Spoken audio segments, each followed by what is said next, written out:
Sabi mo si Charlie, makakaapat tayo, dalawa lang mabayaran ko. Oo, Tita Ruby. Dalawa lang. Catherine Bernardo, no-show at walang pag-greet sa birthday ni Carla Estrada. Carla Estrada may cryptic post. Iniintriga ngayon ng mga netizens si Carla Estrada dahil wala umanong social media greeting para sa kanyang kaarawan si Catherine Bernardo, ang girlfriend ng anak niyang si Daniel Padilla. Ipinagdiwang ni Carla ang kanyang ika-49 kaarawan kahapon, November 21. Wala namang pahayag ang actress host kung binati siya ng personal ni Catherine. Wala rin itong komento sa mga bali-balitang nagkakalabuan na sina Daniel Padilla at Catherine Bernardo.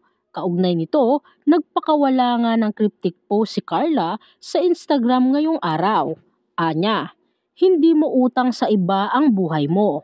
Huwag mong gawing props lang ang pagkatao mo para mapasaya mo lang ang ibang tao.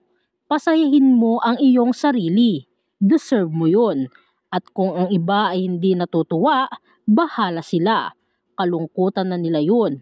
Anya, samantala kumakalat din ang video clip kung saan magkayakap nga ang mag-inang Daniel at Carla Estrada. Makikita rin ang mga larawang ipinost ng actress host na wala talagang dumalong Catherine Bernardo. Kaya lalong napaisip ngayon ang mga netizens, lalo na ang Katniel fans, kung talagang nagkakalabuan na ang magjowang sina Daniel Padilla at Catherine Bernardo. Matatandaan, nakakagulat ang bagong isplok na balita ngayon ni OG Diaz sa kanyang YouTube channel na OG Diaz Showbiz Update tungkol sa kumakalat na isyu ngayon ng kapamilya couple na sina Catherine Bernardo at Daniel Padilla. Narito nga ang naging usapan ni OG Diaz at co-host nitong si Mama Loy.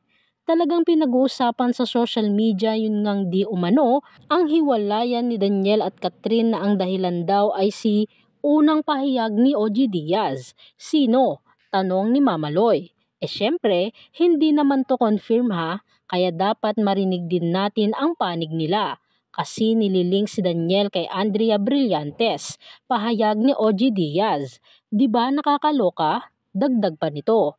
Pero di ba nay, dati may mga ganon na chika? Tanong ulit ni Mama Loy. Oo nga hanggang ngayon, di mamatay-matay. Hindi nga, na ang pinagselosan ni Catherine ay si Andrea Brillantes, na may nagchika pa sa akin na nagkikita ng lihim o pasikretong nagkikita si Daniel at si Andrea. Sabi ko, lumang tao si Daniel at medyo may pagka-conservative yon kasi talagang grabe ang mahal si Catherine. Sabi sa akin, basta abangan na lang natin, may paganyan pa Diyos ko. Buong pahayag ni OG Diaz.